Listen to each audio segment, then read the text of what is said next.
Hey everyone, and welcome to Almost Cancelled. I am Peter, that is Connor, and this is our weekly TV news show in which we talk about pilot orders, green lights, series renewals and cancellations, and casting updates, and all sorts of other shenanigans that happen to mix in there too. So that's basically the gist of what we do. Obviously, throughout the week we review other TV shows. We've been reviewing this week some more Lost in Space Season 2. We tried The Outsider from HBO. But once a week we had to get together and talk about the news and what's coming up in the future. So, without further ado, we'll start off with some renewals. Really important one, this first one, because Better Call Saul has been renewed for a 6th and final season by AMC. Which, interestingly, I noted someone pointed out, which means it will actually have one more episode than Breaking Bad. Is that counting in the fact that the 6th season is going to be 13 episodes? Yes. Yeah, okay. Yes. So, yeah, final season's a little bit longer than the rest of the seasons. And I imagine that's probably similar to what happened recently with Mr. Robot, where, Vince Gilligan and co said, okay, we have this much story left to tell. We need slightly more than 2 seasons of episodes, so give us a slightly longer season, please. Yeah. So not super surprising. In fact, I remember back in season 2, or maybe even 3, kind of assuming that it would be 5 seasons. But always kind of having that lingering thought of, well, the seasons are shorter than Breaking Bad, so maybe it'll go to 6. And I think this past season 4, and I say that, it sounds weird to say that because it feels so long since season 4 now because it's had this big long gap. But I think we were leaning more towards 6 by the time we got to the end of season 4, just given where it was in the plot. And a large part of that was the fact that they hadn't announced that 5 would be the final season, which we were working under the assumption that they would tell us going into it, which clearly they did. Because it had been renewed. We knew a season 5 was happening, and it wasn't announced as final. So season 6 makes a lot of sense. So we have 2 more seasons. Obviously, season 5 is coming next month. And then season... They did announce some returning guests from Breaking Bad will be in this season. Sure, but season 6 will presumably be coming, I will guess, mid-2021. I'm going to assume probably late spring, maybe summer. Hopefully, yeah. That'd be my educated guess. That said, the gap between these two were bigger, but the gap between the rest of them hasn't been as big, but then, who knows. Yeah. So... But it is a longer season, so maybe it'll be a long gap again. True. But yeah, it's so weird that 13's a longer season now, because, Breaking Bad was 13. I mean, obviously season 1 wasn't because of the writer's strike, but yeah, the rest of them are all at least 13. So big news, not surprising news, but big news all the same. It's nice to have the confirmation that it's getting this ending. Not that we ever really suspected otherwise, given what the show is, but yeah, it's always nice to hear it all the same. So next up, not one we watch, but I thought it was worth mentioning that Shameless got renewed for an 11th and final season by Showtime. So that's also getting a big ending for people who have stuck with it for the past 10 seasons. Yeah, I kind of forgot it was still going, to be honest. Yeah, I know there was a big thing because correct me if I'm wrong, but Sam Esmail's wife's was on the show for a long time and just left. You could be right. I'm not familiar enough with the show. I'm pretty sure he's married to Emmy Rossum, but anyway. So yeah, this is the William H. Macy show. It's actually a remake of a British show, which I never watched either. So I watched most of that, although I didn't really like it that much then either, admittedly, which is probably why I never tried the US version. I never liked the look of it. It could be a situation though where the US version might actually appeal to me more, depending. Yeah. Because I'm going to say something blasphemous here, but when it was good, the US office was better than the UK one. I'll just say it. Depends what I'm in the mood for, but often I'll agree with that. I think I think in the golden era of the US office, I was way more rooting for Jim and Pam than I ever was Tim and I think Don. Yeah, you absolutely get more invested in the characters. I think I might find the UK one funnier, which depending on what you're after, it might be what you want at that point. Yeah, the UK one's really funny, but I think I like the characters more than the US one, and I think I agree when it comes to TVs, especially sitcoms that are long running. Now, admittedly, the UK one wasn't long running because UK sitcoms are ridiculously short, but I kind of want to like the character. They feel like a warm comfort blanket that you come back to. You want to keep enjoying them. Yeah, you definitely don't get that with the UK office. It's just unlikable pricks, pretty much everyone. No, pretty much. It's it's as British as it gets in that regard. So yeah, Shameless having its final 12-episode season. So there you go. Fair enough. Next up, Star Trek Picard has been renewed for season 2 before it even debuts, so they're feeling confident. I think we always heard this was planned to be a 3-season thing. Was always the gist, wasn't it? That is ringing no bells for me, but I'm not going to argue. It's not in this article. I just remember it being always. Someone in an interview at some point said there's a 3-season plan, which you may very well be right. I think it's great that obviously they're planning for more, but at the same time they're thinking, our lead star's in his 70s. Let's not assume we're getting 10 seasons out of this. And he's also Patrick Stewart. He's a busy man. He's in demand. Yeah. So 3 seasons of 10 episodes, and apparently also coming from the TCAs this week, which clearly CBS and a couple others had theirs. Apparently season 3 of Discovery and even the animated Lower Decks show will be ready to go when this ends, so presumably we will have a straight line of Trek output for at least the next chunk of the year. More or less, yeah. They might take a couple of weeks off here or there between shows. Now, admittedly, I don't think they've started shooting Section 31 yet, if that's even planned to sort of try and hit this year.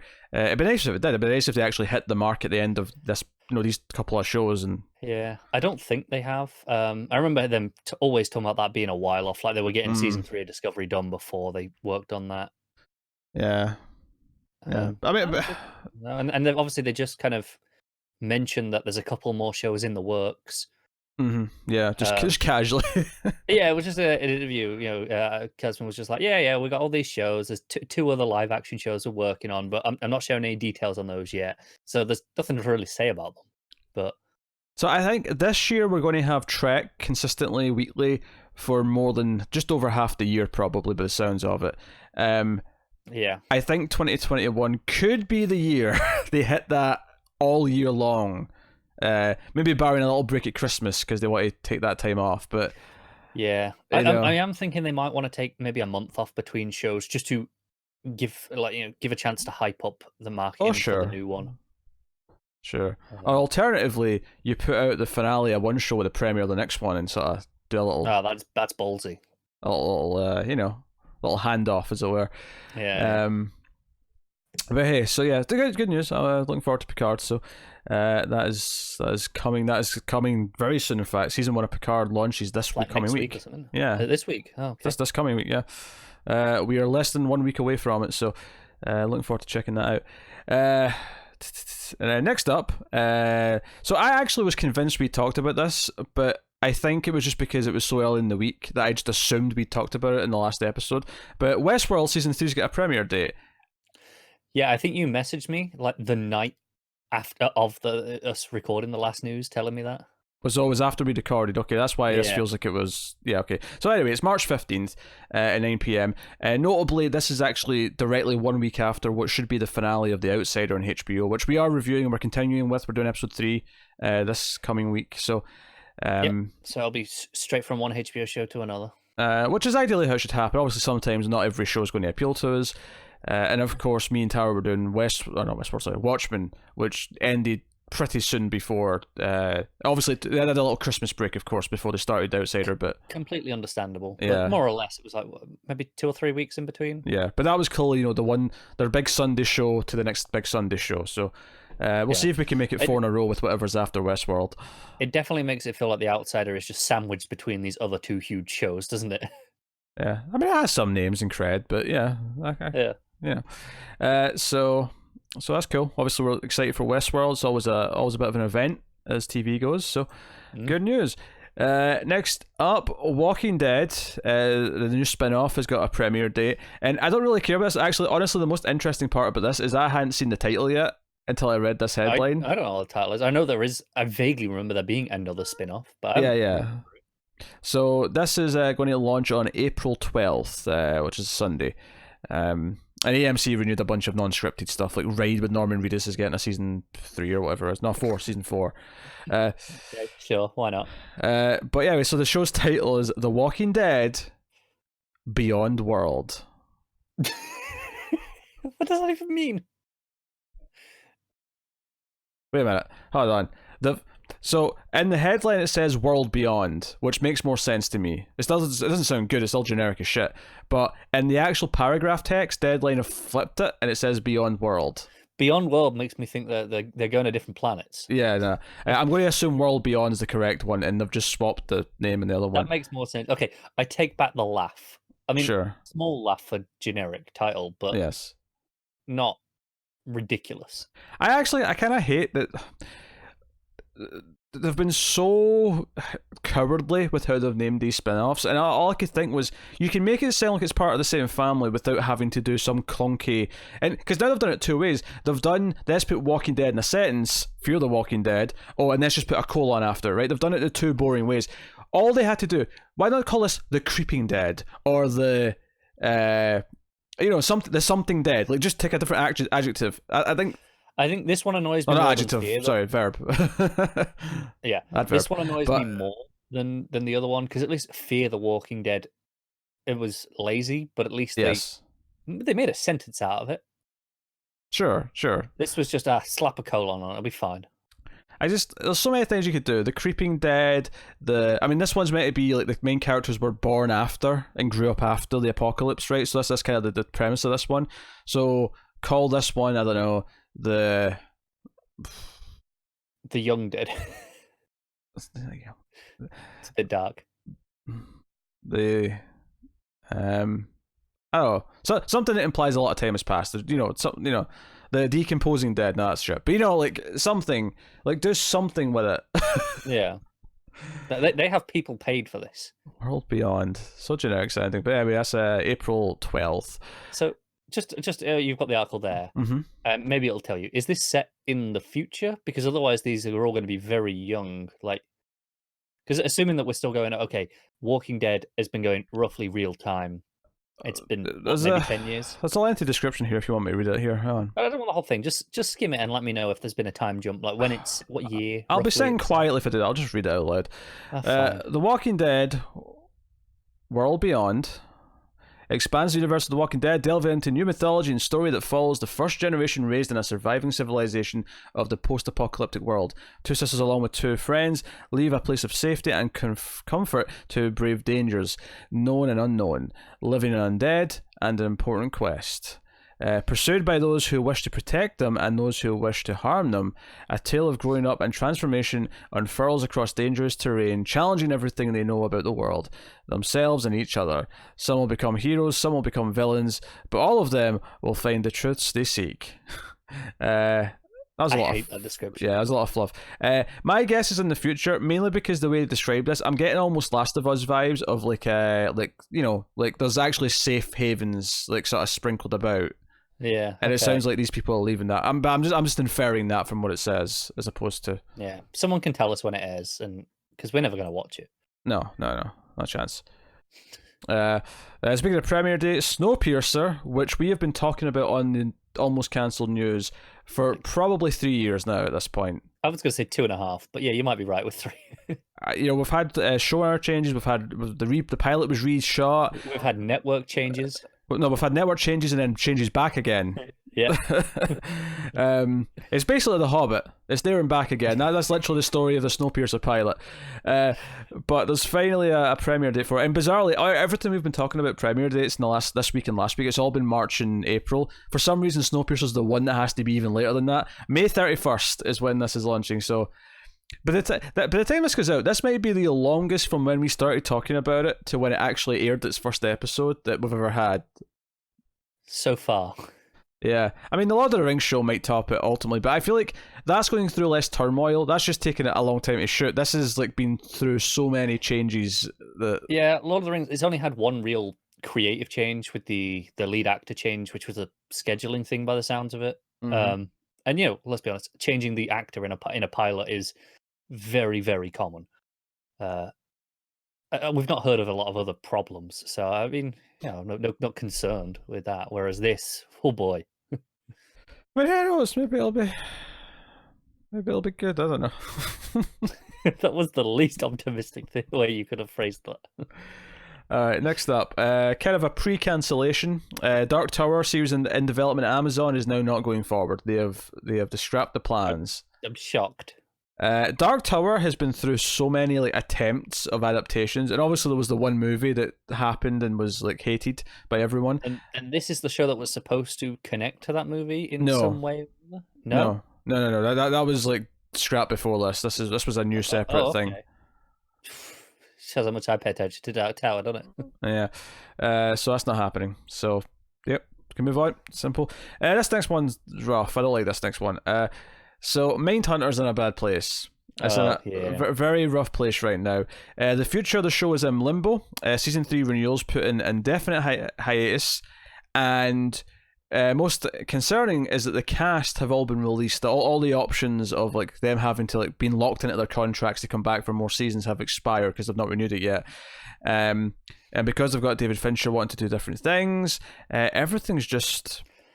It's the contracts that bother me the most, because the other bits we've actually kind of heard before. I think we've even spoke about it on the news after Mindhunter, after we finished the last season, that Fincher was working on other stuff for Netflix first, so this season was kind of on hold. I'm sure I remember discussing that. But once you cast out a contract, everything becomes infinitely harder. Yeah, because getting them all back at the same time can be rough. I mean, the one lucky part is that none of them are huge stars. That I feel like it's conceivable they'll get them all back again. They can do it. And all of them have been very publicly, happy about working on the show. Yeah. The only concern is that when they do, if and when they do decide to do season 3, because Fincher says, hey, I want to do this now, is that it will then take a while to do because they'll have to wait until all the schedules line up again, as opposed to having them locked in. So that's kind of rough. The ideal scenario here was just renew it and go, right, we're going to renew it, so we keep everyone in contract, but it'll be 3 years from now. Part of me is concerned that this might just be it, and it's possible that it is, which kind of sucks, because I really like that show, but it is what it is. The only hope I have is Netflix aren't afraid to cancel things, especially things with lower ratings, which this isn't like a huge hit for them. They're obviously not afraid to cancel things, and the fact that they didn't just outright cancel this gives me a little bit of hope. Yeah. I mean, if there's going to be time jumps in the show, maybe it'll actually benefit the show that they'll all come back and be a few years older, and maybe if we get season 4 in 10 years' time, say, and they're all suitably older, maybe it'll actually kind of work.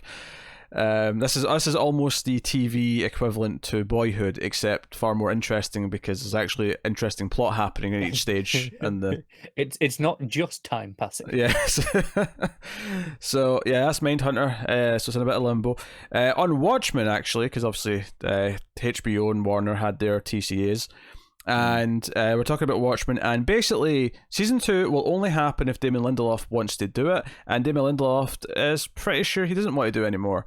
Now, he could change his mind, and the head of HBO basically said, look, if he wants to do season 2, he can do season 2. If he wants to do something else completely different and entirely new, unrelated, he can do that too. So it sounds like Lindelof has kind of just a free pass to do what he wants at HBO at this point. I mean, I assume when they said, if he wants to do something else, he still has to pitch the something else. Not sure. Just whatever he wants, but more if he comes back to them and say, hey, I've got something for season 2 of Watchmen, they'll sign it up immediately.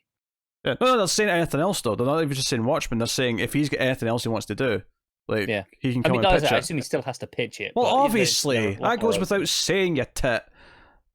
Yeah. Don't have to specify that. Well, I'm just saying, the idea of, going, hey, if he wants to do anything, I think to some people is probably a little bit like, hey, he can just do whatever he wants. And I'm just, making it clear it isn't quite that. Well, of course, of course, at any point they can say no to him. What they're saying is that they're open to looking at anything he wants to offer them. Yeah. That's all it means. That's all it means. You made it weird. I did not make it weird. You did. You made it weird. You made it more complicated than it needed to be. Jesus Christ. All right. Next up, Green Lantern show. HBO Max in development. Greg Berlanti producing. Some details of this kind of sprinkled out. Obviously, there's no official announcements or anything like that as of yet. But there was enough here said at the TCAs and I appreciate this. HBO, the Deadline rather here started this article by saying, HBO Max head of original content Sarah Aubrey revealed to the TCA press corps some details about. That was a nice touch. Press corps. So this is interesting actually. It's going to span several decades, and focus on 2 stories about Green Lanterns on Earth as well as one in space. And it's going all into the Sinestro story. So, a lot of interesting stuff there. That suggests that we could actually have multiple Earth landings, and we'll have the earlier stuff with, say, Jordan and Sinestro, but we'll also have stuff from later with, say, I don't know, Kyle and, I don't know, Guy. Yeah, it is interesting. Jessica, whatever, I don't know. I definitely heard somewhere people saying, that around this, that there's going to be 2 Earth Lanterns. Decades at first made me think, are we doing like Alan Scott? And then, later and kind of linking that kind of different sort of mythology together. If I was to make a guess here, right? So first of all, it's not just 2, it's 3. There's one in space. Now, that could be a human lantern in space, because we've got enough to use. It could also be an alien lantern. I mean, it just depends on what they want to do. But there's definitely enough human lanterns if they want to have a human character in space. And if they're going to do that, I would even suggest that Hal be the one in space. And the reason why it spans decades is that there's also flashbacks as we go as to his origin and like the backstory with Sinestro maybe or something like that. And that's why it spans decades. That would be my first guess at why there's decades spanning. But 2 Earth Lanterns, I mean, the first pair I can think of that were a pair, like a designated pair on Earth in recent times were Baz and Jessica. Yeah, I mean, just the fact that it says 2 Earth Lanterns does not necessarily mean pair. That it could very easily mean just like Hal and John, right? In the sense of, oh sure, but it could also easily mean that they're not together in time either, because it says it's spanning decades. We're assuming the time jump is something else, but it could also just be the 2 lanterns on Earth are separated by time. It could be, yeah. Interesting all the same though. It's interesting that they're going all in on the idea of a core and the idea of multiple. I mean, obviously we're not starting with all 6, but starting with 2 or 3 as this implies. It's interesting that we could theoretically start with all of them if it is Hal and then Simon and Jessica. It could be a case of the others have happened, they're just not in the show. Oh yet. Sure, yeah. Well, I didn't necessarily mean that they haven't happened in continuity. I just meant like we can on the show. Yeah, we can see them eventually. Yeah. So they could do that way, or it could literally be the first 3. It could be Hal, Guy, and John as the first 3, and then we add the other ones that sort of and sequentially. But given that it spans decades, it makes me think they're going to play with being able to jump around a little bit and have their cake and eat it too, with picking and choosing. So yeah, which makes me really intrigued because like the difference between Hal and Simon and Jessica isn't something I would generally consider decades. So I'm intrigued how they're going to play that. Which makes me wonder that maybe the decade span is less to do with the Earth Lanterns and more to do with Sinestro's backstory. And maybe Sinestro, when he was in his prime in the Corps, long before he met Hal Jordan, he was the young, maybe we'll see like his origin alongside Hal's, and that's the time. Yeah, maybe we'll get some of Sinestro with Abin. Yeah, and it'll jump back and forth to show us that. A lot of stuff to play around with, a lot of stuff you can do in a TV show. Of course, the big caveat of doing a Green Lantern TV show is the budget and all the effects that would come with it. So, I mean, I don't mind if that's a bit grotty. I will accept grotty effects if I get some good story out of it. My concern is that while this is on a different service, that it will still just be a jazzed up CW show because it's still Berlanti who's producing. That is my concern. It's possible. I think they'll throw more budget at the CW, so it'll look better. Yeah, but budget's not my problem on CW. No, it's not. The thing is, Berlanti produces so much that's beyond just for the CW. That I don't know if the problem with those shows is from him or if it's from the writers. I don't know if it's from executives on the network that are insisting on things. We have no idea where those what the root cause of those problems is. Maybe it is Berlanti and this is a reason. Well, this is the thing. He's the one who puts those writers' teams together for the most part. Because he's the one who's starting the show. He's the one who's producing it. He's the one who has at least a big say in who's writing those shows. So it doesn't fill me with confidence that he is picking some good people for this. Obviously, I'm hoping it's good because there's so much potential in a Green Lantern TV show, like so much. Yeah. I am really intrigued to see what lanterns they pick. Because obviously, I think we're assuming Hal here because we're doing Sinestro, so that kind of feels like a given. Yeah, Hal's a given, and I feel like one of the other two, assuming there's three, because it could just be two. It could, because for all we know, because the time jump could be that one of the Earth lanterns is also the one in space, like further down the line. Like, so it could just be two characters. But let's assume there's three. Yeah. One of the other two will definitely be either John, Baz, or Jessica. Absolutely. Because they're not going to have three white dudes. Not a chance. I'm guaranteeing you that right now. It might even be more realistic that it's going to be, say John and Jess, because they want to have, not even two white dudes. They want to have a good bit of diversity between the three characters, which I think is smart. I think it makes a lot of sense, and we can bring in Guy and Kyle and whoever gets left off later. It's not a huge deal. And that's assuming they don't just cast someone else for Kyle or Guy. Oh sure, this is assuming they stick to who's who in the comics. I feel like they probably will, but I mean, we'll see. Because it'd be really weird if, I don't know, they start the show off with Hal and Kyle, but Kyle's black, which would be fine. But then later on, you introduce John, and it's he's kind of taking John Thunder, who's a well-known black Green Lantern. Because let's be honest, for a long time, John Stewart was one of the few black, superheroes in DC Comics. It'd be kind of weird to steal his thunder by giving Kyle that privilege on the show, if that makes sense. It's kind of a weird mishmash to it.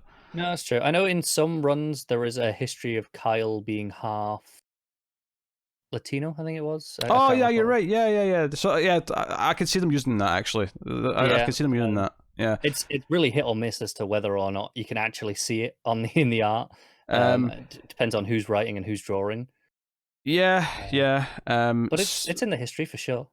So no, and I think what's great about Green Lantern show is that because there's 6 characters, it's not like with say look at Flash, right, where because of the way Flash is in the comics, we all want the time to come where Barry has to leave and die or whatever, and Wally takes over. And I don't really care anymore because the shows do it down the toilet. It's never going to happen anyway. Yeah, but we all want Wally to have his time in the spotlight. I feel like with Green Lantern, though, it can be more of an ensemble, and it can even be that there's 1 or 2 who are more the main characters. But as long as the other 3 or 4 are, regular supporting cast, occasionally, not even in the first season, but every so often they'll get their episode. Sure, yeah, they don't all have to be the Slayer, from the hit television show Buffy the Vampire Slayer. It's okay if Jessica's the Willow. It's okay if Kyle's the Zan. They don't have to be the main character. They can be just prominent supporting characters. Yeah, and that's okay in this show, and in Green Lantern's a concept. So yeah, I would really like at least one alien lantern to be a kind of a regular kind of Kilowog, baby. yeah, exactly. Someone like Kilowog. Yeah. Again, I think supporting cast wise, you're going to get Kilowog, you're going to get at least a couple of Guardians. And I think that's where they've got free reign to just create whatever lantern they want as well, especially as an alien, just do whatever. Yeah. They'll probably do that eventually. I feel like to begin with, they'll probably have a lot of the old favourites. You'll see, Tomar Ray and so on and so on. So, no, cool. All right, so that's Green Lantern. More DC related news coming up in the actual new shows and the green lights in the HBO Max section. Not the Max section, no. Well, there's at least one in Max. There's been greenlit. I'm sure they were talking about it in the Max TCA section the other day. Maybe I'm just forgetting. We'll see when we get there. Yeah. Next up, AMC is apparently exploring potential premises for a 3rd season of The Terror. They don't have one yet, but they want to do more. But there's no concept. Are they books from the same guy? Presumably. So yeah, not much to say. I just wanted to throw that out there because I know people like the show. So yeah, straightforward enough. Liked season 1 well enough. It was uneven. Season 2 did not appeal particularly in that first episode. No, I didn't like that first episode of season 2. I didn't like at all. Yeah. Next up, Deminonde, which is the J.J. Abrams sci-fi show that was ordered by HBO in summer 2018. You're thinking, wait, this is taking so long. Why is it taking so long? That's because the showrunner who was there left, and obviously that was bad news, but basically the show went on hold when that happened because JJ had to go and finish a Star Wars movie. So it's literally just been on pause until he's been done with that. But now... We should spend more time on this instead. Yeah, no, I agree. Yes. But now that he's obviously done with that, he's now back to looking for a showrunner, and he's working... Because he's got a big overall 5-year deal with Warner Brothers. So they've got him locked into this HBO show. He's not going anywhere. So it's just a case of him now focusing his attention on this. It wouldn't surprise me if I don't know, if Disney had to pay Warner Brothers money for like stealing him away for a year, because you know it's possible, because he signed this Warner Brothers deal a while ago, but it was like, oh no, he has to put everything on pause to go and... I do wonder if there was something locked into those Disney contracts about returning for sequels if needed. Maybe and Warner Brothers just had to swallow the pride and okay, fine, we have to wait a year or two. Either that, or I don't know, like... I don't know. It could be something as simple as like a merchandise deal at like Disneyland parks or something like that for Warner Brothers, where okay, well, we get X merchandise on your parks or something. Like that's the sort of thing they'd use to like sweeten the deal. It is, absolutely. So he's looking for a showrunner. And that's it. It's an epic, an intimate sci-fi fantasy drama. And it's the first. Everything. Yeah, it's the first series solely created by Abrams since 2001's Alias, which I guess is true because he kind of co-created Lost. But I typically think of Lost first when I think of J.J. Abrams TV shows. But So just remind us, did that say intimate epic? Epic and intimate. Okay, it's epic and intimate. It's sci-fi and fantasy. They just can't decide. They don't know what the show is yet, do they? Deadline don't. I'm sure JJ's got an idea, but Deadline I don't think they really know. So that's the Deminonde. Quick bit of casting here, just because I thought it was interesting. See season 2, the Jason Momoa Apple show. Dave Bautista's going to be in that. So why not? Another muscular, hunky dude, pretending to be blind. Yeah, giving him a rival. Yes. Next up, Peacock has got a launch date. So in fact, it's got 2 launch dates. Do you know what? I've read this article. This is convoluted. I will explain. So it's getting early bird access, an early bird launch on April 15th for Comcast Xfinity or Xfinity X1 and Flex video platforms. So Comcast's own like providers get the streaming service early. Yep. And then there's a full launch on July 15th. So 15th in both cases, April and July. There's 3 versions, there's 3 tiers. Oh, I love this. Now, I would have accepted 2 and said that's not that complicated. But this third one in the middle is like so weird. I don't understand the point of this third one. So there's a free one, which is heavily ad supported. There's a more robust ad supported one that will be free to Comcast cable subscribers, but will cost $5 for everyone else. And then there's the full ad-free version, which costs $5 for Comcast cable providers, but costs $10 for everyone else. Yeah, so from what I gather, the middle tier, and the difference between the middle tier and the lower tier, like for anyone who's like, why should I pay, right? Yeah. Is that has more content. They're actually locking content, premium content behind that paywall. Which, if you're a Comcast customer already, depending on whereabouts you happen to live in the US, great, good for you. You get it. You just get it by default. Yeah. Yeah. But if you pay $5, you get no ads. If you're somewhere else, you pay $10 for that privilege. So, it's convoluted. Yeah, honestly, the one that I would. Yeah, maybe they take away just the free one, to be honest. As bizarre as that sounds, like, I don't know, depending on how much content's there, the free one might just feel kind of weird. Yeah. But, because at least if they said, okay, there's like a basic plan, which has ads, but has all the content, but has ads, and then there's the pro plan, which has no ads, right? And just have the 2 tiers like that, fine. Because that's like Hulu. Hulu has the cheaper option with ads, and then the more expensive one without. Yeah, I mean, I still personally think it's kind of weird to be charging for a service with ads, as you know, and then pay more to get rid of them. It's kind of weird to me. Like I feel like okay, that's the whole point of ads are subsidizing it anyway. Well, I guess the argument is that it would cost $10 for everyone, but they can subsidize and cut the cost for you if you accept some ads. They're splitting the difference. I get it. It just feels sketchy, but it's because don't get me wrong. See if the ad version was $10, I'd say this is bullshit. But because most services are, $10 is comparable. It's less than Netflix. It's about the same as Amazon. It's about the same as some others. It's a little bit more than Disney and that. But it's in the ballpark. Yeah, it's in the range that 10 feels fair for no ads, and then and 5 is cheap. 5 is even cheaper than Disney. Now Disney's only like $1 more, admittedly, but still, it is one of the cheapest. So yeah, no, it is. That's kind of what the problem is. It feels like they just wanted to undercut Disney, and this was the only way they could do it, so they had to get convoluted. Yeah, and I feel like the way you do it is not even that, because this is the sitcom streaming service, right? That is how they sell this. I didn't put all this in the news, but there was announcements this week. They got 2.5 Men, for example, which was not actually, that didn't air on NBC, but because of the production side of things, actually, and they've got the rights to that. They got the rights to it. Okay. Yeah, so add that to all the actual NBC sitcoms.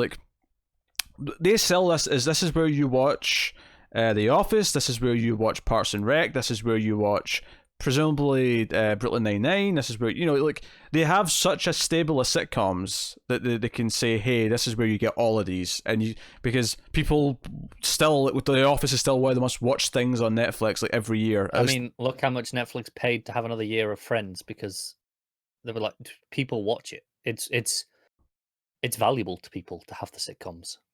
Which is, I mean, I every so often I'll decide to rewatch a whole sitcom, but I don't, have it on consistently.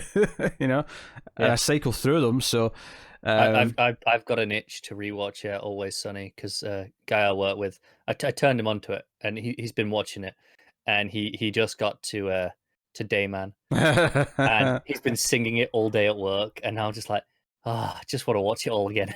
Dayman. That has been literally every 10 minutes today for me at work.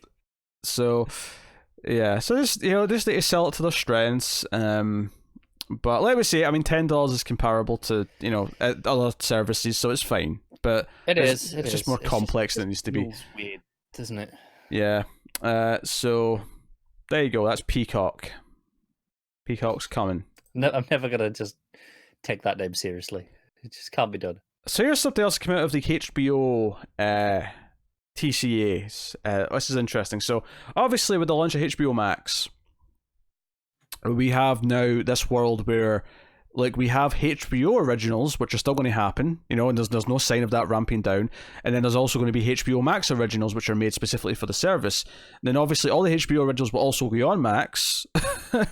Yeah. Which is, I mean, it's made me speculate why even separate the two of them when, for the most part, HBO, comes with HBO Go now, and that's going to be upgraded to Max for most people, and at that point, who cares? But I guess there's still going to be a portion of people who just watch the linear channel via cable subscription, and that's maybe the difference. But I mean, that's good, because it means we have two branches of HBO making this content. Theoretically, meaning there's double HBO content is the idea. In theory, yeah. Yeah, that's how it feels, at least right now. And so we don't know what their distribution is going to be like on Max. If it's going to be the Netflix model or more Hulu, with weekly versus binge. I think it'll be weekly.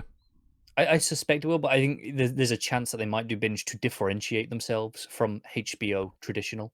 I think it's going to be weekly, but I don't think it's got anything to do with HBO. I think it's everything to do with that's how Disney's doing it. I think that's I think that'll be the key determining factor. I think it's worth noting as well that say what you want about The Mandalorian, the fact that was in the zeitgeist consistently for 8 weeks did more for Disney Plus as a concept than just dropping it. Like Stranger Things, for example, season 3 was great for a week. People were talking about it a lot, and then the conversation trails off. Whereas I think weekly, it does have a lot longer impact in people's minds.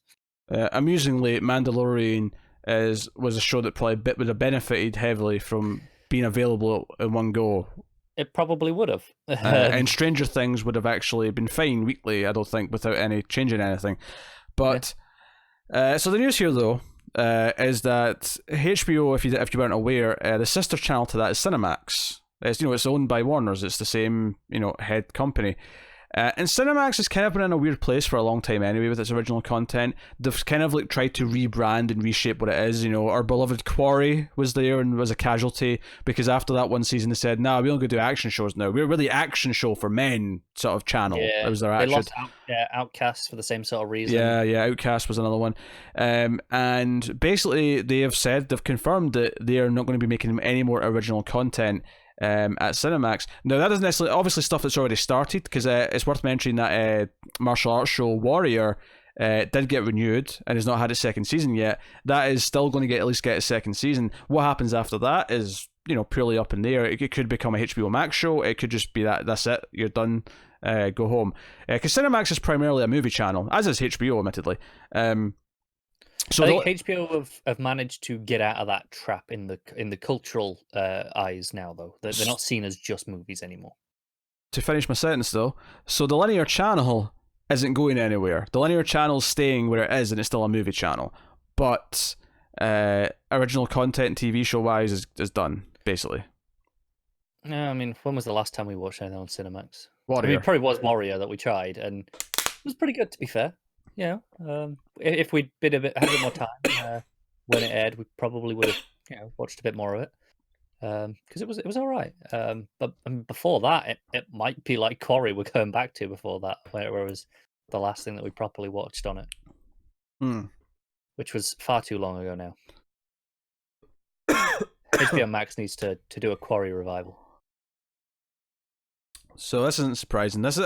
Something kind of had to give, given just how weirdly inconsistent Cinemax's output's been over the last 5 years. Anyway, it made sense that this was the one that was going to fall. I'm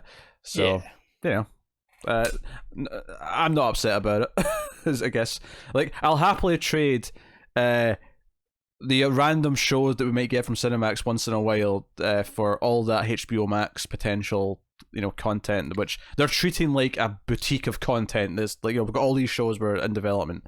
Yeah, let's hope it lives up. Well, some might be good, some might be bad, but hopefully it works. So next up, Servant, the M. Night Shyamalan produced show at Apple, is being sued for copyright infringement, and it is not the boy. It is not the boy. Just before anyone cracks that joke, I actually feel like I saw about this a few weeks ago. So I wonder if it's more happened since then that's kind of brought it back into the light. I don't know, but it's a 2013 film called The Truth About Emmanuel. Apparently there's enough of it, that they think it's very similar. They've got a claim. As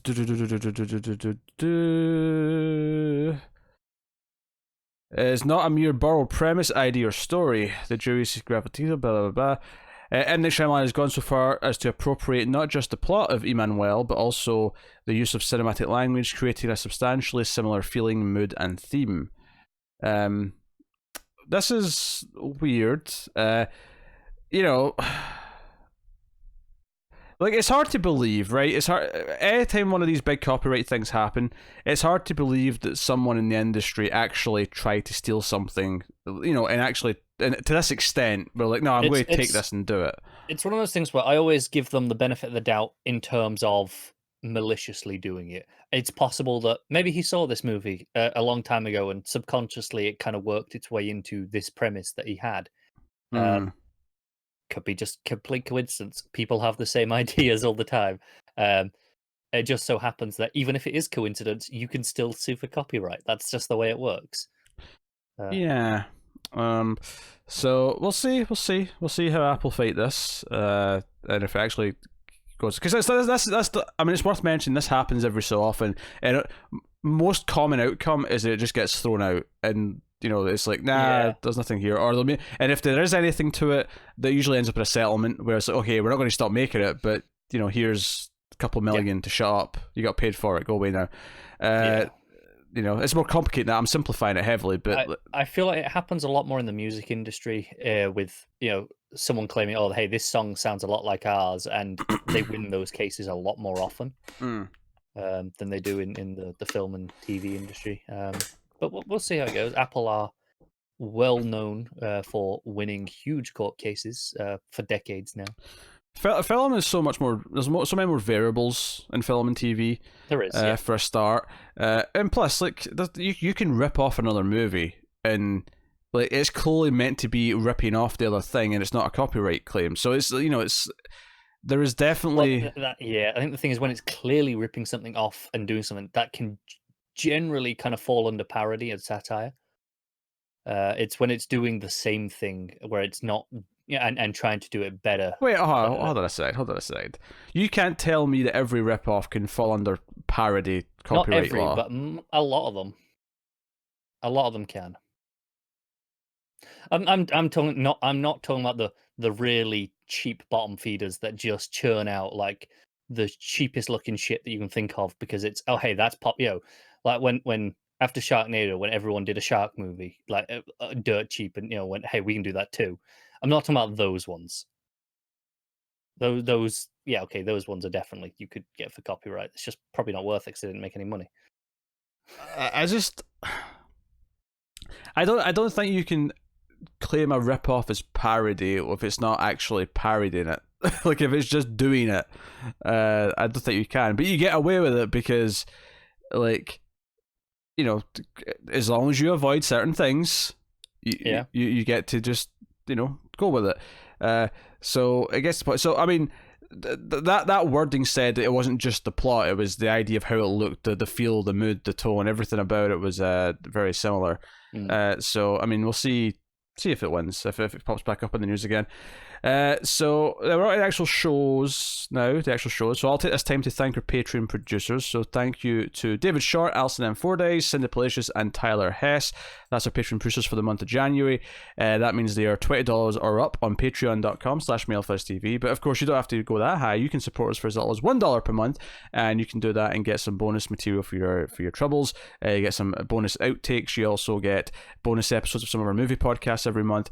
And then, of course, there's more on offer at the higher tiers. So go and have a look and see if you're interested and keep all the content coming. But yeah, so onto the new shows. We have, first of all, Netflix ordered an eccentric dark animated comedy called The House. They're teaming with animation firm Nexus Studios. So it's going to be produced by Nexus Studios London. Blah blah blah blah. The project centers on a house and the surreal tales of 3 generations of families who made it their home. Even Netflix's animated shows are getting on the generational stuff. Yeah. So, not much on this one, admittedly. That tells me very little. I'm not familiar with the animation studio by name. Yeah. Belgian creators Emma D. Swift and Mark James Rolls, whose recent film This Magnificent Cake was an official selection at the Cannes Directors Fortnight, will direct 1 chapter. Swedish director and animator Nikki Lindroth von Bar. Man, that's 4 names. Nikki Lindroth von Bar. Does von count as a full name in this context? No, you Vons and English names. No, I always assume von is the equivalent of like of. With the way it rolls in names, so it's like like in Irish names where they say like whatever, whatever the name is at the end, it'll like apostrophe that is like of them. I always assume von was like that. I could be completely wrong. It probably is, but I don't think of it the same way because they always actually made part of the word. Yeah. But yeah, so he's also doing another chapter. So they've got some people who have animated backgrounds directing various episodes. So it's called The House. Not a whole lot to go on plot wise though, as of yet. Next up, Adam McKay. HBO Max have greenlit a show from him called The Uninhabitable Earth, which is actually a climate change show, but it is actually also kind of science fiction in the sense that The series will be comprised of standalone fictional stories covering a wide range of genres and possible futures that could result from the rapid warming of our planet. So it's basically a what if, what might happen in various different ways. Tried to terrify people into sorting this shit out. So yeah, he's got a 5-year deal with HBO and HBO Max television deal, that is. And he will write and direct the first episode. The plans for the first season to enlist top directors and writers to join in creating a provocative and entertaining series that taps into our unease with just how delicately our planet is teetering on the precipice. Unease, that's the word they're going to go with. Put it mildly. Yes. Terrifying, maybe. I don't know. Yeah. So it's interesting. It's interesting. I wonder how wacky these could get. Or is it going to be fairly grounded expectations? And if it is, is it told more through the human part of it? Okay, so you've got, a character, let's say one story's about, one person and they're in this post-apocalyptic future because of climate change. Is it just about how it's affected them and how hard their life is, as opposed to, I can see maybe one episode being, super, science-y about, just the state of the planet. But I could also see some of them not really get into that much detail about that and just focusing on the characters and what they're going through. Yeah, it's an intriguing premise though, as an anthology. Yeah, there's a lot of scope to kind of do what you want in those stories. As long as you've got that theme there, so we could see quite a bit of variety in these episodes. So yeah, not a terrible idea. So that's HBO Max, greenlighting more content. Always interesting. Next up, Amazon has struck a deal with Plan B, that's Brad Pitt's company, and they are developing a show under this deal. Plan B, run by co-presidents Dee Gardner and Jeremy Kleiner, are teaming with the Amazon Prime on a thriller drama called Outer Range, created by playwright Brian Watkins. It centers on a rancher fighting for his land and family who discovers an unfathomable mystery at the edge of Wyoming's wilderness. So there you go. Okay, I mean, wasn't particularly thrilling description. No, I agree, but it's what it is. Yeah. So, but speaking of Amazon, they've got some more stuff here. Amazon Studios has greenlit Jack Reacher, a drama series based on the character from Lee Child's international best-selling series of books. Produced by Amazon Studios, Skydance Television, and Paramount Television Studios. It'll be written by Nick Santora, who worked on Scorpion and Prison Break, who will also executive produce and serve as showrunner on the series. The first season will be based on the first Jack Reacher novel, The Killing Floor. So they're going to do, season per book, by the sounds of it. Yeah, so. I mean, why not? I mean, I don't have any particular attachment. I've seen one of the Tom Cruise movies. I watched it for a class once. It was fine. There's no reason why a TV show this couldn't be fun. Yeah, I'm not particularly interested. This feels like something to balance against Jack Ryan. When Jack Ryan comes out in spring, they put this out in fall, and they just kind of alternate between them. Kind of, yeah. It feels like similar content. I assume they'll appeal to similar audiences, and that's the key with these services is you want to have something for each audience most of the year round to keep them subscribed. So it definitely makes sense that they want to target that audience and give them a reason to stick around. So moving on, Amazon again still. They have struck a deal, an overall deal in fact, with director Steve McQueen from 12 Years a Slave and Shame, and most recently Widows. And they're putting in a sci-fi series into development with McQueen. So it's called Last Days, a Lamas Pack and Seesaw Films production.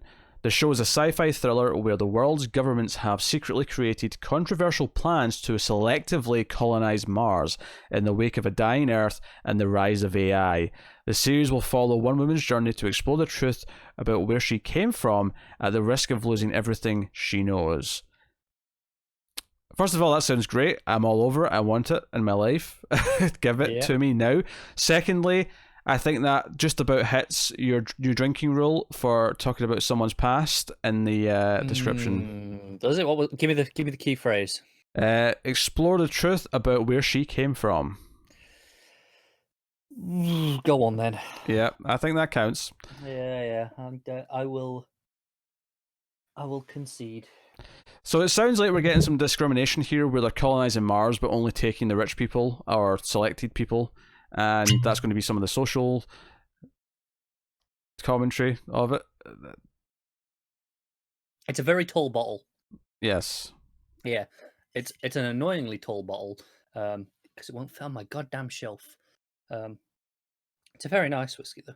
It's Welsh. It's the only Welsh distillery. But it's nice. So not only is this heavily leading towards the subject areas that I enjoy, it's also Steve McQueen, who's a great director and has made basically nothing below a solid movie, and in some cases has made absolute masterpieces. So this is exciting. Yeah, I'll agree with that. It's always nice when there's talent involved, isn't it? So that's called Last Days. Next up, Paramount has ordered, that's Paramount Network specifically, has ordered a new show from the creator of Yellowstone, which is was kind of their first big show when they renamed the whole thing, the whole network. Yeah.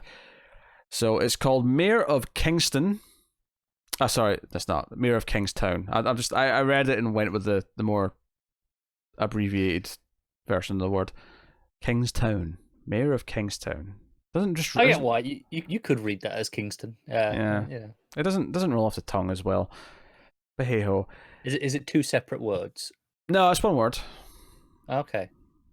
It's one word, but it's got a W in there, so. Yeah, I mean, words with W before that can still be said like that.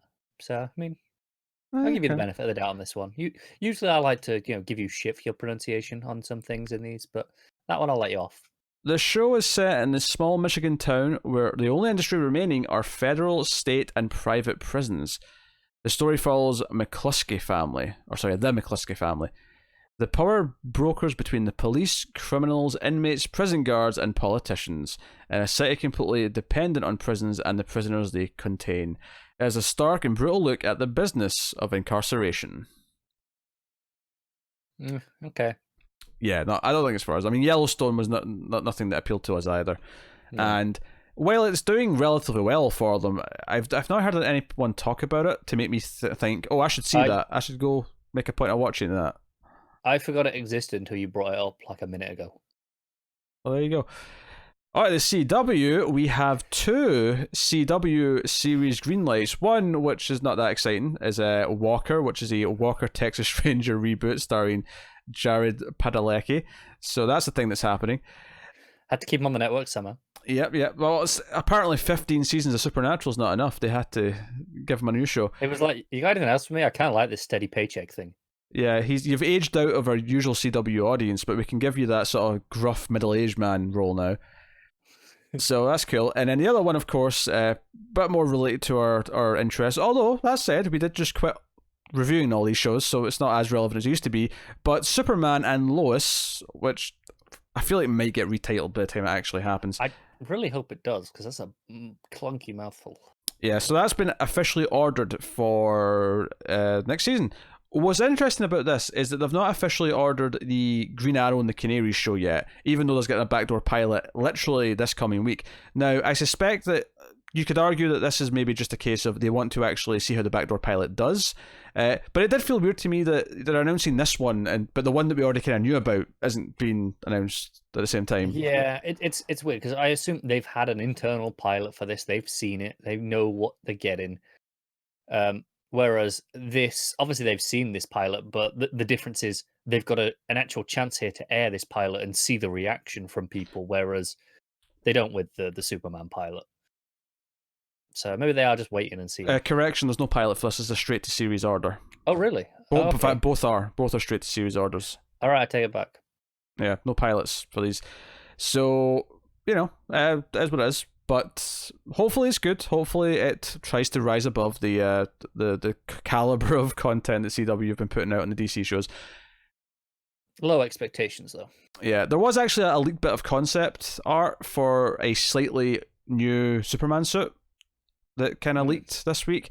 And it does still have the sort of clipped-on cape, which I don't like, but it was thinner and was closer to the neck, so it was closer in the look of what it's like when it's tucked in. It looked more what I would want from a cape, even though it wasn't quite there, but it was closer. Yeah.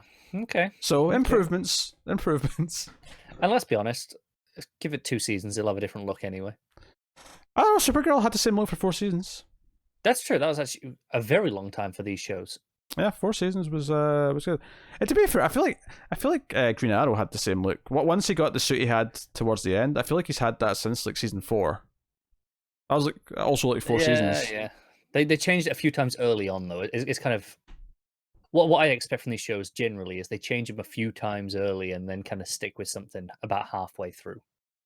No. Supergirl did the opposite. They had the perfect outfit for 4 seasons and then decided to shake it up just for shits and giggles. Who knows? Decide to put this stupid extra lines on it and have this weird texture, and I don't know. Because for the record, my complaints are not about the pants. I'm fine with the pants. They want to switch the pants. My problem is everything else they changed about it, and then the stupid clip-on cape, which I really hate the cape. I hate the cape. It was so simple and looked like a proper outfit before, and now it feels like this over-designed TV thing, and I hate it. Anyway, so Superman and Lois is a thing. What was this other HBO Max thing you thought The Aquaman King of Atlantis 3-part animated miniseries. Oh yeah, I saw that during the week. It never popped up when I was looking for news earlier. I guess it technically is TV because it is a miniseries. So yeah. It's being executive produced by James Wan. Which is not surprising. I think it's more just, hey, they want his name attached because of the success of the movie more than anything. I don't think it'll actually be necessarily connected to it. I kind of hope it isn't. The more connected it is to the movie, the less I'm interested. I think the premise of it is pretty much that it's not going to be connected because they were talking about it as kind of a year one. It'll be like his first days on the job as king, which I'm all for. Here we go. Series begins with Aquaman's first day on the job as king of Atlantis, and he's got a lot of catching up to do. Luckily, he has his 2 royal advisors to back him up, Vulko the scholar and Mira the water-controlling warrior princess. Between dealing with unscrupulous surface dwellers, elder evils from beyond time, and his own half-brother who wants to overthrow him, Aquaman is going to have to rise to the challenge and prove to his subjects and to himself that he's the right man for the trident. That's a lot in 3 episodes. Interesting that it's a 3-part mini. Yeah. We don't know the length of the episodes yet, presumably, but I would have to guess they're at least like 40 minutes each, would be my assumption. Yeah, because my gut thing was animated, so short, but then I read that, and that's got to be hefty. Well, I mean, animated stuff does tend to be shorter, but the thing is if it's 3 30-minute episodes, then why is it not just an 80-minute movie? It has to be. It has to be longer combined than at least an average length movie to make it justifiable to do it as a miniseries. I do think it's interesting though that they are experimenting with miniseries for stuff like this. The perhaps more curious part though is that this is on HBO Max and not on DC Universe, where it feels like maybe that would be the most sublime. Actually, I saw an article this very week, in fact, about how one of the executives at HBO Max or Warner Brothers were talking about how we're working with DC Universe because we want both to still exist and we're working out sort of the details and kinks of that, and all I could feel was like, yeah, this is clearly going to end with DC Universe not making original content. I mean, it may still exist as the comic book thing, which was said multiple times, but it feels like they're trying to string it along, but the inevitability is obvious to everyone who's paying attention. Yeah, I agree. Because there was something else where, like, talking about the amount of shared content that they're going to have. They pointed out that Boomerang, which is their like animated service, like all the Cartoon Network stuff and so on. A lot of that content will also be on HBO Max, which makes you go, well, why do I need Boomerang? Because I don't know if they actually do original content on Boomerang or not. I have no idea, but yeah, I don't think. I think that service should end. I don't see the point in it. I feel like, if you're someone who has kids, HBO Max is a perfect idea if it's got the whole kids section to give them. Just password protect it, so they can't access the naughty or bad things, and off you go. I did see some ideas thrown around. I don't know if these were official things, but they were talking about doing something similar to what they're doing with Stargirl, with the CW, with like, okay, it gets a day early on DC Universe and then goes to HBO Max. I'm like, who's? I mean, CW it's just on TV. People might just wait the day and check it out, right? But no one's going to pay for a whole extra service if they've already paying for HBO Max. Yeah, they're going to pay for a separate service for 1 day access. That's just silly. If it was like, okay, you get the what I would do if it were me personally is I would give the season weekly on DC Universe, as they do anyway. At the end of the season, I'd give it another couple of weeks and then drop the whole season on HBO Max, like for a binge style thing, and just go, here you go, it's all there now. Like it's added to the vault, so to speak. Yeah, not bad. Honestly, I think they just scrap content on, because I don't know if you saw this, but they actually removed like almost all the movies from DC Universe a week or two ago. Like, yeah, absurd amount of them. It was like a lot of the animated movies, all the Superman movies with with Christopher Reeve, like to the point where I went, how much is even left? It can't be that much. Some of the animated series are still there, but like it was such a shocking list that I just felt like if things are going to swap in and out, which they shouldn't be, right? I'll say that right now. They have been for the entirety of its life cycle, but they shouldn't be. No, I agree. The whole point of having a dedicated service with no middleman is that there's no rotating content. It's no, once it's there for life, and that's the appeal of this. It's the appeal of having your Disney Plus, which did actually remove a couple of things, but to their credit, they did actually confirm that was because there was some previous licensing deals that they have to kind of wait for it to expire. They'd actually kind of broken a few rules by putting some content on there in the first place. Yeah, because one of them was like Home Alone. Well, I think they managed to get extra permission. They paid off whoever had the rights so that they could have it over the Christmas period. And then they've gone, fine, Christmas is done. We'll take it off. You can have it until your license expires. Yeah. So in that case, fair enough. There should not be things being removed from these services, though. So I'm looking at what's left. Do you want to know how many live action movies are left on DC Universe that I can see? I'm going to guess 5. 4. Superman the movie. Oh, so one of them's still there. Okay. Yeah, Wonder Woman from 1974. Oh, that's like a TV movie. I'm not even going to... It is, but I mean, yeah. Constantine. Wait, what? Yeah, the 2005 Constantine movie. Oh, Keanu Reeves. yeah. Okay. And The Spirit from 1987. Those are all that are showing up for me right 87? now. There was a Spirit movie in 87? According to this, there was. What a winning lineup. You go, oh, I watched the Wonder Woman movie, I'll get DC Universe. There it is. Wait, this is the TV movie from 1970s? It gives you like 4, 8, 12. It gives you 20 movies and then tells you to click to see more. And you click see more, and one extra thing pops in the movie section. Like, there's not... Everything else is animated. There's some good animated things in there, don't get me wrong. Like the Death of Superman, the Dark Knight Returns, 2 parts. Like, there's not that much DC content. I mean, there is in the sense that there's a lot of DC Comics content and the idea of there being a lot of one brand. But in terms of actually, like, sort of servicing an entire platform, there isn't that much. So the idea of me to swapping any of it out, even on that premise alone, is absurd, because there's only, like, you're trying to sell an entire service to people here, and I mean, live action movies wise, like, there's I mean, how many is there for DC? You got what? 7 Batman, 5 Superman, Wonder Woman, Aquaman. Like, there's not that many, right? Like, there's probably less overall, like, theatrically released live action DC movies in total than there is in the MCU, and that's before you get to all the other Marvel movies, right? There's probably less than 22 or 21, whatever we're at. I'm trying to think if you're right on that or not, because I mean, how many Superman movies you got? You got 4 plus Man of Steel and Returns. And Returns. Okay, so 6. So you got 6. You get 8 Batman, including the '60s one. Yeah. Right. Then Batman, v Superman, and Justice League. So that's 15 we're at. Then Wonder Woman and Aquaman. Yeah, 17. Shazam. 18. Joker. Oh yeah, Joker. Yeah. That's 19. Supergirl. 20. Catwoman. Oh, I guess you have to count Steel then as well. So I guess we can just scrape above MCU's total. We can match, at least. Yeah, including Steel starring Shaquille O'Neal. I didn't say it was good things.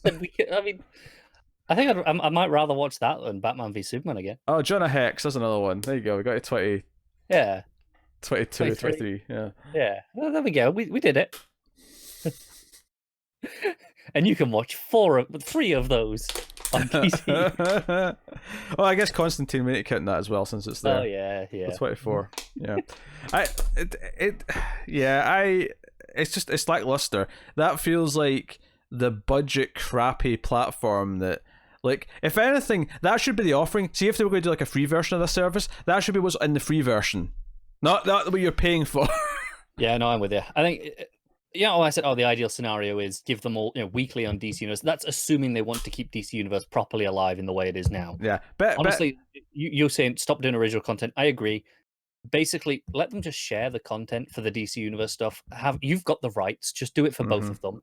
Have all the DCU content on here and on HBO Max, and keep all your comics stuff on here, and have it mainly be the comic service to rival Marvel Unlimited. And that's I wouldn't even mind if they take away all the content. Just leave it be a comics thing. Like, okay, HBO Max is the big blanket for all Warner Brothers stuff. That includes all of DC's things. So it's a DC corner on there, just like Disney Plus has got the Star Wars corner and the Marvel corner, which makes sense, right? HBO Max has got their DC corner, and that's fine. Yeah.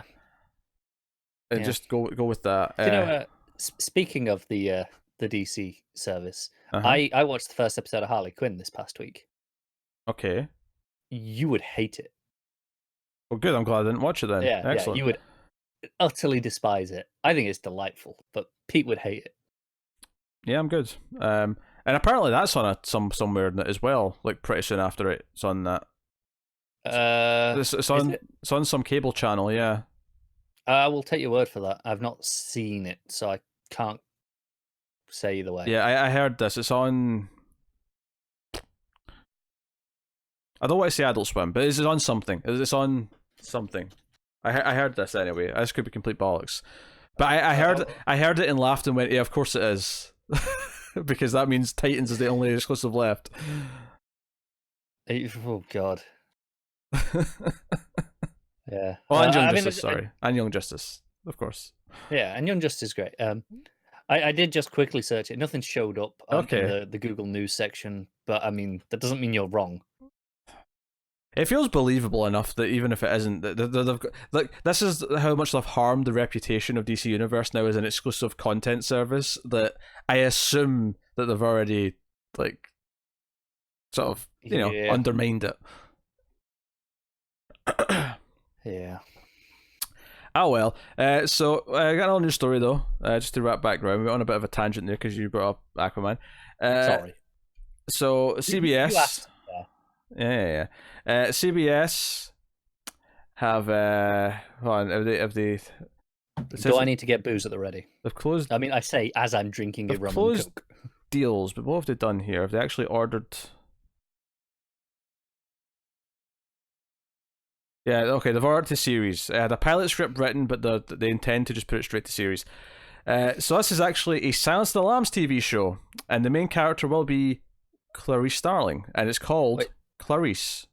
Did you say CBS or CBS All Access? CBS. Oh, balls. Because I saw this headline earlier in the week and never clocked it said CBS. Because this is the thing, as much as obviously the movie's really good, right? You can totally see how it becomes a shitty CBS show. You can see what CBS's version of this is. Oh, absolutely. Yes. So. Yes. Because the concept of continuing Clarice in some way is not a bad concept. Yes. Okay. If it had said All Access. Just to clarify, there, they are going to do a pilot, right? There is going to be a pilot. However, they've already set up a writers' room, assuming that it's going to be picked up. Because it's the most CBS show of CBS's that they can put a known brand onto. Yes. And Clarice will be one of the highest profile roles for a young actress this pilot season. Yeah, sure. I mean, to be fair, that might be true. So Clarice is set in 1993, a year after the events of Silence of the Lambs, so it's a period piece. They're actually going to set it right after the movie. I appreciate that. Just because they want it to be young, but I appreciate it anyway. Well, I mean, you say that, but they could just do a reboot sort of thing where it's set now and she's young. They could have done, yeah, true. They could have set it after Hannibal and got Mads Mikkelsen back. Why not? Other than the fact they kind of did half of the stuff that they needed to. Yeah. So the series deep dives into an untold personal story of Khaleesi Starling as she returns to the field to pursue serial murderers and sexual predators while navigating the high-stakes political world of Washington, D.C. Yeah. You bastard, CBS. They got that personal and professional in there, which is the old drinking rule, still in effect. So that's that. And as a bonus, this is kind of a lol story, just to add on at the end here. Siren Season 3 is going to premiere on April 2nd. There you go. Okay. I've got an actual story that I feel like you should have had. And I think it's kind of weird that you don't. Go on. Tarantino. So I got your attention. He's talking about he wants to do it like a spin-off TV show from Once Upon a Time in Hollywood. So you know the Western TV show that was in that movie, Bounty Law was what it was called. Yes. Yeah. So he's actually written 5 scripts for 35-minute episodes of that show. He basically said it was kind of a challenge. You know, he looked at those kind of old Western TV shows and went, it's kind of amazing how much plot they fit into those like half an hours. And he's like, I wonder if I can do that. And he says, he's got it, but it's going to take him like a year and a half to do it. But he said this is not, in the movie, it's about the actor that's playing the character. This is no, just playing it really straight. It's about just that show. It is that show as it would have aired in that movie. As far as spin-off ideas go, this is quite unique. It is. I will give him that. And if it's only 35 minutes per episode, he doesn't have a whole lot of time to do his long dialogue scenes that he usually does. So I'm curious to see how it actually shapes out in a pacing perspective. Yeah, he's basically said he's written 5 half-hour episodes. He's going to do them. He's going to direct all of them. I don't know where it's going to end up. I mean, wherever he wants. Yeah. It's, pretty much. Well, it depends because on the streaming service for something like this. Well, you say that, but on the one hand, like that makes sense because they can have his swearing, you can have it feel like Tarantino. But if he actually wants to recreate the feel of those old westerns, then realistically, maybe on a network. It should be a network, yeah. But it depends, like how far he wants to go with it. So yeah. Yeah, interesting. I wonder if there might be 35 minutes. I wonder though if he ends up like shooting them and they end up in the editing room like the first cut's like 70 minutes, like okay, let's make it 60, we'll just do 60-minute episodes basically. It's possible. We'll see how it goes, but I mean, I'm not a Tarantino fan, obviously. Kind of hated Once Upon a Time in Hollywood when I watched that this week, but I think it's a very unique idea. And it's interesting. Yeah. That said though, given the joke I just made, it's actually quite surprising just how, for the most part, whenever I made something in university, the page count almost always more or less translated to the minutes of the final cut.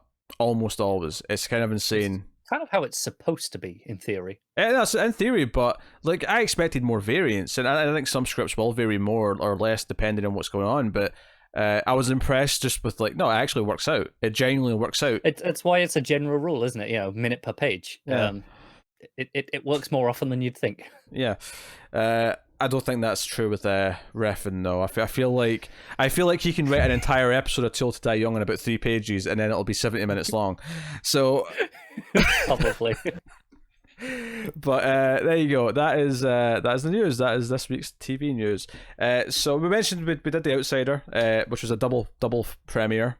So we've got a review up for that, and we liked it enough that we're going to watch episode 3 and talk about that. So we typically will be recording those on Mondays, and they'll be up late Monday, early Tuesday will be when our Outsider reviews go up. So you can look forward to that. As mentioned earlier as well, Picard is on its way. Although there's a bit of news to give you as for those reviews, because Connor, being a weirdo, is even though he is working through Star Trek as a series. You know, we've done the original series. We are working through Next Generation right now. We're late in season 2. We're going to go through all of that show, going into Deep Space Nine and Voyager and Enterprise, do the whole shebang. Connor was here to review Discovery. He'll be here to review Section 31 after everything else, and Discovery season 3. But he feels that because Picard is continuing character threads from shows that he's not watched yet, that he wants to opt out. So, for that reason, Tara, who is our Star Trek superfan who has seen all these shows anyway, is going to jump in and be my co-host for those reviews. So, just so you're not shocked when the Picard reviews happen, Tara's going to be there talking Trek. And to be fair, people have been kind of requesting a long time. They get to hear Tara talk about Star Trek because they know she's a big fan. She's Trek mad.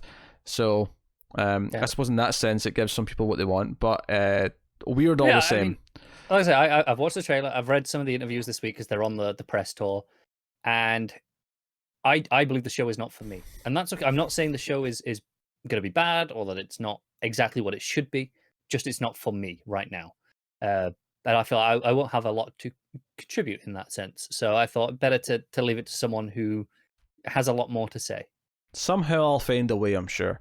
But there you go. I'll be relying on Tara a lot. So Picard is coming. So that's basically the big thing this coming week. So yeah, obviously there's more stuff coming in the weeks and months to come. Last week we added a bunch of stuff from FX to the schedule. This week, of course, we added a few things. So yep. You know, very busy few months ahead. Nicely spread out, admittedly, though. Although that said, Netflix haven't announced anything kind of past, mid-February, late February. I think Lock and Key is kind of the last thing we've got from Netflix. But of course, they could completely fill up March and April to their heart's content. We're still far away enough that Netflix are still within the realm of, announcing their dates for that. So we'll see how that goes. But that has been this week's TV news. So thank you for watching. You can, of course, let us know what you thought of any of the news items in the comments below. You can like and subscribe, all that stuff. You can get us on the Twitters at mail_fuzz for channel updates. You can support the show by rating the podcast on Apple Podcasts. And you may have noticed as well that this is all in the one feed now with all the reviews. So easier for people who listen to the audio podcast to just get all the Almost Cancelled content in the same place. You can rate us 5 stars, helps us out a lot, and of course I mentioned Patreon earlier for financial support, so you can go do that as well, get some bonuses.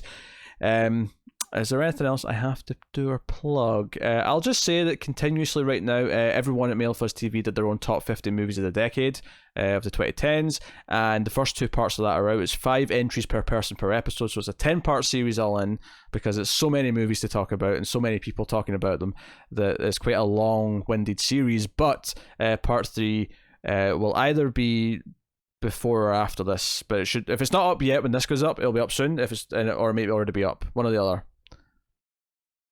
It's there eventually. I suspect it's already up because I've already started editing it, and I'll probably finish that first before I edit this. But yes, so part 3 is out, which is numbers 40 to 36 of the 50. But again, it's 5 people doing their picks for all 5 of those numbers. So there's a lot. There's 25 entries, 25 movies theoretically per episode. So big project. Hopefully you're enjoying it. So go and check out that. But that is us. And if you're wondering, actually, where the top shows and stuff, because obviously we did our top 25 shows of the decade. You can find that easily enough on the YouTube page. But if you're wondering where our top 10 of 2019 are, because we were so busy doing all the top decade stuff, we're actually going to just do the top 10 of 2019 when we do our top 10 movies of 2019, and it'll be the same time Streams does its top 10 horror movies of 2019. We do all that in March. The main reason being that we want to have time to catch up on all that stuff. Now, in the last couple of years, we've still done TV at the end of December because we don't really find ourselves catching up in TV because, all the TV we watch as it airs throughout the year. But the real question here is, will I catch up on Watchmen? That's true. You've got the option to do that now. And I just want to point out, this is news to me as well, because as we were talking about this, not now, as we were literally just saying now, the movies of the decade's been going up. It's been a big project. I was like, we kind of never got around to doing the TV stuff. I made my list. We never got around to doing it because we were busy with the other bits. And I'm like, Are we just not doing that anymore? So this is as much an announcement to me as it is to everyone else. I think it makes sense though. Just do it with the rest of the awards It for 2019. does. Yeah, it's usually early March. There's no reason to wait for TV, but at this point it's so late into January. I figure no, we'll just do it with everything else in March with the movie stuff. So. That's when we'll do our top 2019. But the only reason for it is because we spent so much time doing all the decade stuff that we just didn't get it in time. But so that's still coming along with everything else in March, or award season. In March, it's just because it's like right after the Oscars, so it feels like it's award season. It's kind of weird this year because they've moved the Oscars early to like really early February. Yeah. But usually they're the last week of February, start of March, so it's kind of lined up with that traditionally. So the real reason though is just to give us time to catch up on movies, so that we feel confident about our top 10s, and we've caught a lot of movies that maybe went under the radar. And I know I personally, even before we did top 10s in March, I always usually spend January and February catching up on movies that were smaller releases and I couldn't get to them until they were on VOD or whatever.